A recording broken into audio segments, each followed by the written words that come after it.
tiba-tiba ada sosok, ya kakek yang nggak kakek, bapak ya bapak, nggak terlalu tua. Nah, saya kan pakai jubah putih, bawa tasbih, berdoa di depan saya. Tapi saya nggak tahu pulangnya kemana. Setelah beliau semai di depan, saya sempat tertidur sebentar. Tiba-tiba hilang udah.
Tepat pukul 12:30 Abah bersama kru sudah tiba di makam Panggarit Pangeran Benowo di Kabupaten Pemalang.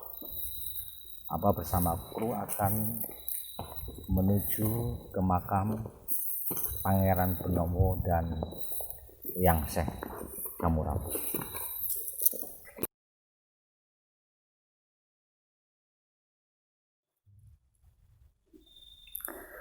Sekarang menunjukkan waktu pukul 1:45. Sudah dini hari, berarti menjelang pagi.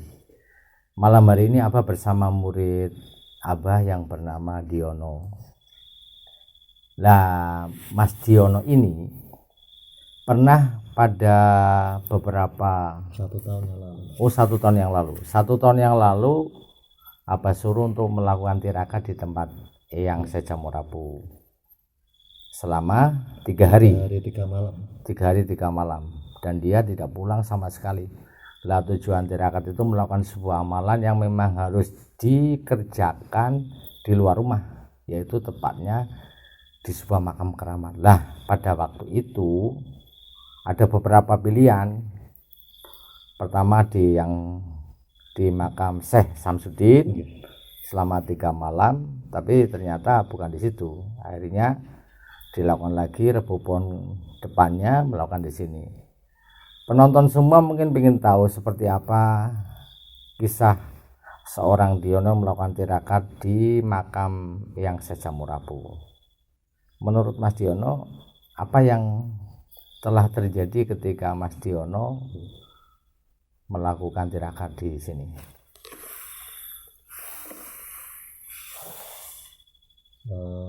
Kurang lebih 1 tahun yang lalu aku melakukan semedi di tempat Mbah Samurapu ini. Ya rasa takut yang luar biasa.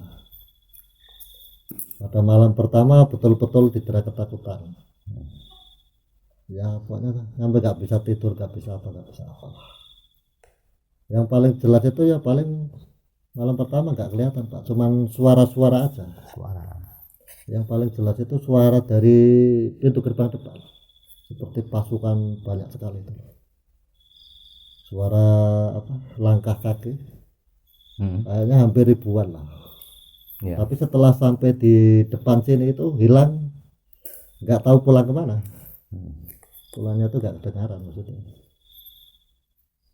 Nah kalau malam kedua, wah itu yang luar biasa Pak. Apa yang terjadi? Pas malam kedua itu dari maghrib udah gerimis, hujan kecil. Nah, bayangan-bayangan itu udah mulai jelas. Yang paling jelas itu ya satu, pas dulu ini di sini ada pohon kamboja yang agak besar itu ya. Lah, luar biasa itu Pak, makhluk itu. Rambutnya gimbal, badannya keker, nggak pakai baju dia. Wah, pokoknya ya hampir setengah malam dia kelihatan, nggak hilang itu. Aku pejamkan mata ya kelihatan, apalagi kalau melihat. Wah, masalahnya yang paling menakutkan itu matanya merah, betul-betul merah, itu nggak hilang itu. Lah, pas jam kurang lebih jam 2 atau jam 3 itu betul-betul saya merasakan hidup atau mati. Bayangan hidup kayaknya nggak ada saya. Petir itu Pak, wah luar biasa, kayak ditaruh di sini, kayak taruh petasan. Berarti suaranya keras sekali. Wah, nggak hitungan 1, 2, 3. Wah luar biasa, pokoknya nggak kepikiran besok saya hidup lah. Paling ya terkubur bersama Mbah Buyut ini. Itu yang saya rasakan. Dan yang malam ketiga itu, malam Jumat Kliwon, itu betul-betul hening, kayak apa ya, kayak semedi di rumah, kayak semedi di musola, nyaman sekali. Nah, setelah saya selesai, capek lah istirahatnya, baru terlentang mau tidur, tiba-tiba ada sosok, ya kakek yang nggak kakek, bapak ya bapak, nggak terlalu tua, ada kakek pakai jubah putih, bawa tasbih, berdoa di depan saya. Tapi saya nggak tahu pulangnya kemana. Setelah beliau semai di depan, saya sempat tertidur sebentar, tiba-tiba hilang. Nah, dari situ aja aku udah lega luar biasa, tapi nggak bisa tidur tetap. Nah, baru adzan subuh terdengar, aku keluar kebetulan di sini mati semua, ada lampu mati, air yang mati. Aku keluar sholat subuh di depan sana, itu nggak ada. Ya kira-kira begitulah. Ya artinya selama 3 hari 3 malam, pada malamnya Mas Diono mengalami sebuah rintangan, kalau itu rintangan ya, atau godaan yang luar biasa. Okay. Padahal gini, kalau dalam pembelajaran di rumah Abah, bahwa tirakat di tempat ini bukan terakhir, itu masih ada lagi tirakat di dalam air. Nah terus kalau tirakat di dalam air seperti apa coba? Wah. Saya sendiri pas terakhir kali, berarti malam Jumat itu, Jumat pagi ya, Jumat pagi subuh, habis subuh kan pulang dari musola sebelah itu, aku berdiri sebentar di pintu air namanya. Padahal posisi aku semedi hampir rampung aja, aku lihat air Pak. Waduh, taruhlah aku semedi air gitu, kayaknya aku nggak kuat. Masalahnya betul-betul banyak sekali godaan itu, dan sampai sekarang alhamdulillah belum siap. Ya gini,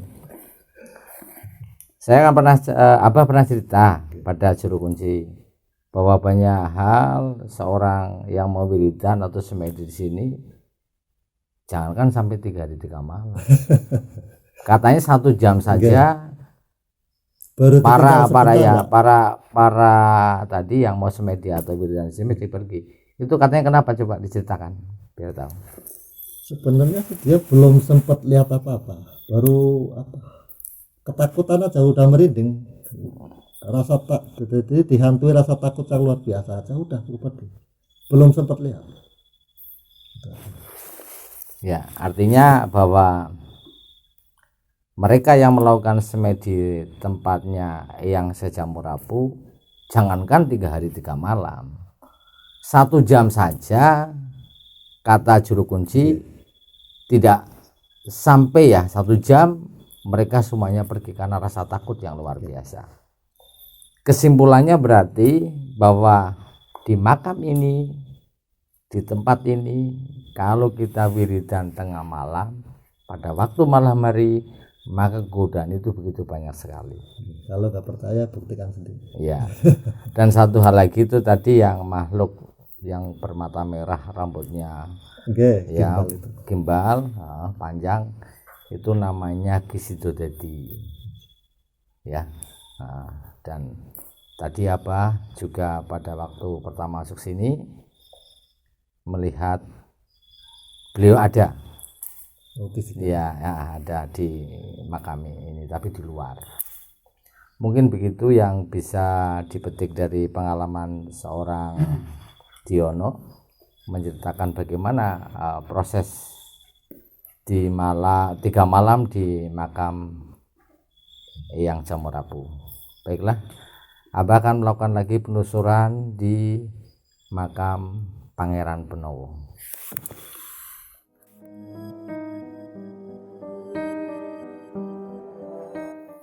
Malam ini kan kita sedang berada di komplek makam Pangeran Benowo ya Pak?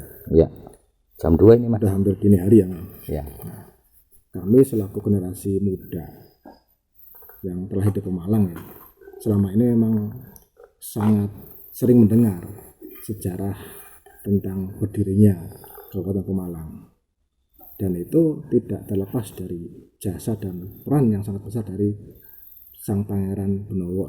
Ya. Nah, selama ini kita hanya baca dan mendengar ya.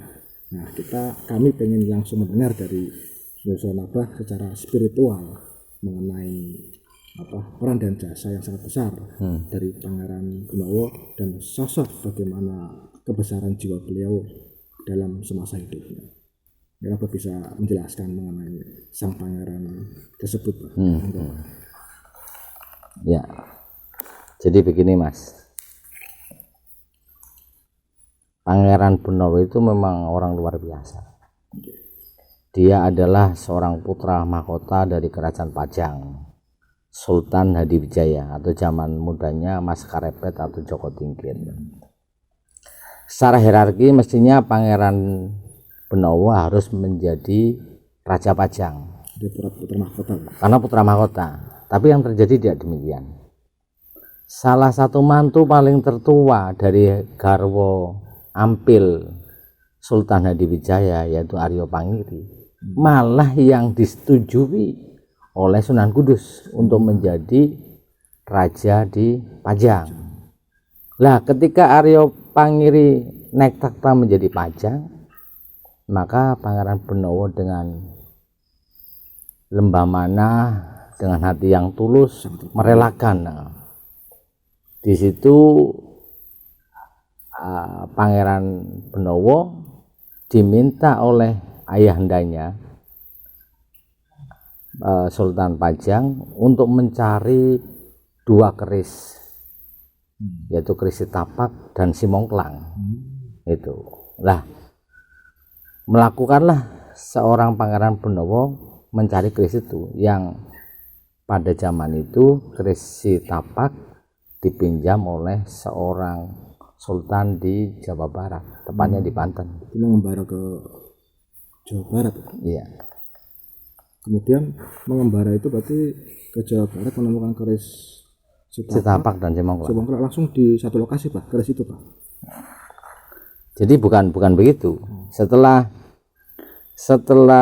mendapat tugas oleh ayahanda Sultan Hadiwijaya bahwa Sitapak ada di, menurut versi apa ini karena beberapa versi ya, ada yang mengatakan sejarah bahwa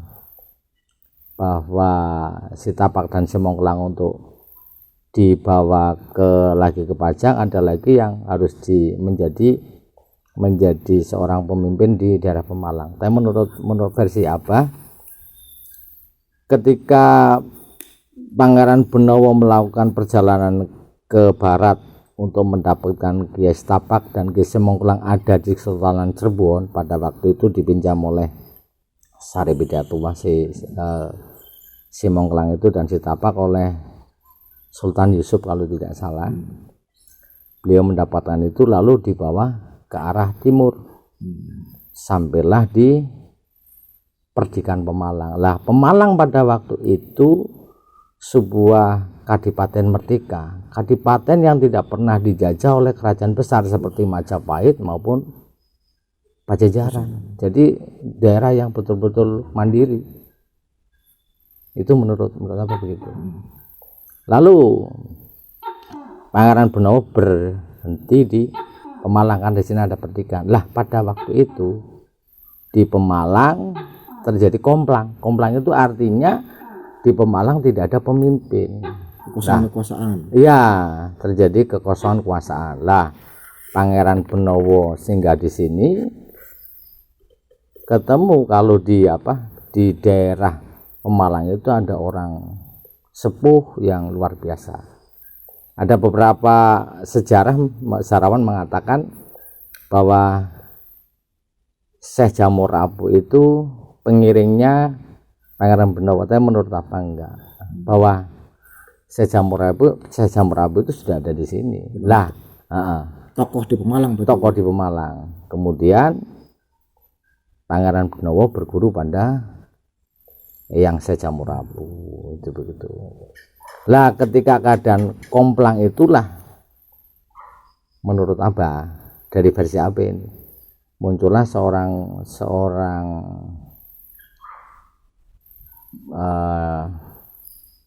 patih ya pada waktu itu. Kalau tidak salah namanya Patih Cincin Murti. Itu mendatangi padepokannya yang Syekh Jamur Apu yang di situ ada Pangeran Benowo. Lah Pangeran Benowo diminta untuk menjadi seorang adipati di sini karena menurut Cincin Murti tidak bisa untuk menjadi adipati karena dalam dirinya merasa bukan berdarah biru. Begitu Mas. Lalu Pangeran Benowo bersedia untuk menjadi adipati. Pun ada hal yang sangat menarik. Ketika beliau mau didapuk menjadi bupati di Pemalang, beliau itu sudah membawa 2 pusaka yang hebat itu. Namanya Yai Sitapak dan Ki Simongklang, menjadi simbol di Kabupaten Pemalang sampai saat ini kan. Lah oleh Syekh Jamur Apu Pangeran Benowo untuk digarit itu pakai Kiai Sitapak, dipang itu loh. Di sebuah pohon ya? Iya, sebuah pohon. Itu ada nanti bisa diambil gambarnya. Boleh. Digarit itu kalau pang ini mati, berarti pohon itu mati, maka habislah daerah Pertigaan Malang. Tapi kalau subur, maka akan makmurlah daerah Pemalang. Maju berkembang. Iya. Ternyata ketika digarit dengan Ki Sitapak, pohon itu sampai sekarang masih bagus, itu masih ada. Itu seperti itu Mas. Kemudian Pak, Pangeran Benowo setelah buat mandat untuk mengisi kekosongan pemimpin di Pemalang, berapa lama itu Pak? Dan setelah itu apakah beliau kembali ke Pajang apa tetap di Pemalang atau pripun gitu? Ya, ini beberapa versi. Ada satu versi mengatakan beliau hanya 1 tahun di sini, kemudian pergi lagi ke sana ke Pajang ya bersama bersama Sutowijoyo untuk menggempur Pajang agar mengalahkan Aryo Pengiri ya. Lah menurut versi apa memang itu benar, tapi tidak seperti itu. Versi apa Pangeran Benowo menjadi Bupati Pemalang memang tidak lama. Setelah menjadi bupati, Pangeran Benowo sampai mewisuda Bupati Demak. Bukan Bupati Demak, Bupati Tegal. Ki Agung Sedayu. Itu yang melantik malah Pangeran Benowo. Konon kabarnya begitu. Nah, setelah itu memang Pangeran Benowo kembali ke sana, ke Pajang. Tadi kalau versi yang pertama mengiyakan itu. Setelah kembali ke Pajang, karena beliau itu memang harus berhak atas tata Pajang, dibantu oleh saudara angkatnya yang bernama Sutowijoyo mengempur Pajang untuk mengalahkan Aryo Pengiri kalah, kemudian dikembalikan lagi ke Demak menjadi Adipati Demak, dan Pangeran Benowo menjadi raja di Pajang. Gitu Mas. Terakhir Pak, penasaran, itu kan 2 pusaka Pangeran Benowo Sitapak dan Semangka. Setelah itu gimana nasibnya itu Pak? 2 keris itu Pak, mungkin ada spiritual yang bisa disampaikan ke kami itu Pak, kedua pusaka tersebut ke Malang itu. Ya, memang pusaka ini ada beberapa orang mengaku memiliki ya Mas, bahwa ada tokoh Ek di Pemalang, saya ini punya Simongkelang, punya Sitapak. Kemudian ada lagi yang mengaku baru saja mendapatkan. Kalau menurut Abah, Sitapak sampai hari ini memang belum itu lah. Yang di kabupaten itu apa betul-betul asli Sitapak atau Simongkelang, apa sendiri belum pernah lihat. Itu seperti itu. Ya. Oke Pak, terima kasih banyak atas penjelasan yang rumit dan sistematis lah mengenai sejarah Pangeran Benowo ya Pak. Boleh sedikit menambahkan, tadi pas kru kita itu masuk ke sini, ada salah satu kru yang berjalan ke makam yang Secamur Rapu. Mas Gema ya. Mas Gema melihat sesuatu di sana. Mungkin nanti Mas Gema bisa cerita langsung apa yang Mas Gema saksikan di sana. Monggo Mas Gema, testimoni pun disampaikan ke pemirsa. Jadi gini Mas Dibio sama apa? Tadi kan saya jalan kaki ke makam Eyang Campur Apu kan. Waktu saya sendiri itu dari jalan ke depan sampai ke arah makam itu tidak merasakan apapun pertamanya. Kemudian waktu saya sudah sampai di komplek depan itu yang ada undak-undakan lantai, waktu saya mau naik itu saya mendengar suara auman harimau. Nah, saya pikir itu suaranya dari luar. Setelah saya lihat sekeliling, ternyata harimaunya berada di atas pagar. Harimaunya warnanya apa itu Mas? Itu warnanya putih Pak. Jadi warnanya putih, dia bercodet, kira-kira hampir besar, hampir kayak sapi dia. Waktu tadi semedi Pak, saya akhirnya tahu siapa namanya. Namanya Angger Bagus Sarito. Yang harimau itu tadi. Nah, berarti kan semenjak dulu saya kesini kan sering Mas, tapi memang baru pernah lihat sosok seperti itu. Nah, kemudian saya mau masuk ke makam, ada 2 sosok pria muda. Yang satu itu bertelanjang dada tapi rambutnya panjang. Itu sepertinya itu gimbal itu Pak. Ya seperti itu. Cuman harimau tadi itu memang saya baru pernah lihat.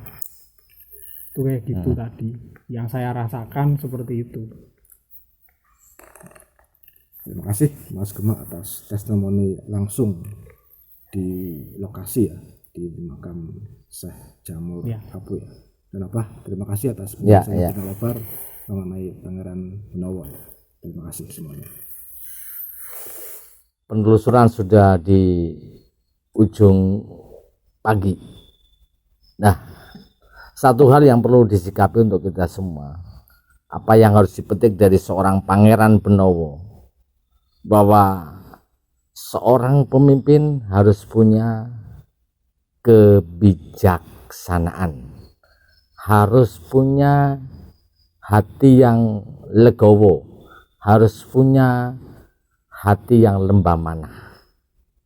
Itu yang harus kita petik dari seorang Pangeran Benowo. Baiklah, Ikuti penelusuran Abah berikutnya yang lebih mengerikan.